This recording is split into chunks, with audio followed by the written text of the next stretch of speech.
and I decided to do Snorlax. Snorlax is a beloved Pokemon from the original 150, but if you think about it, he's a huge bear. I couldn't actually get his face right with a big evil snarl, so I drew his skull beforehand to kind of make it a little bit more realistic with a bunch of really sharp teeth.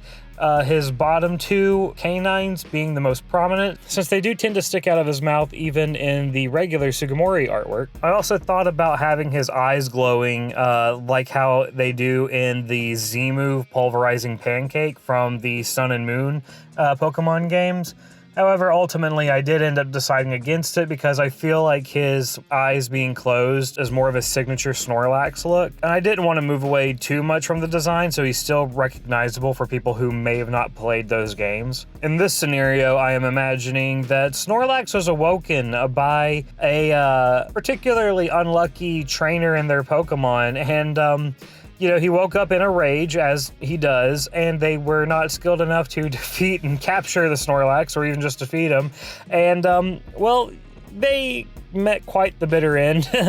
Anyway, that about does it for this Nightmare Pokemon. Do you guys like it when I explain my thought process more when I'm drawing these, or when I kind of make the little story to go along with them? Let me know. Anyway, what should I do next? And I hope you have a good rest of your day.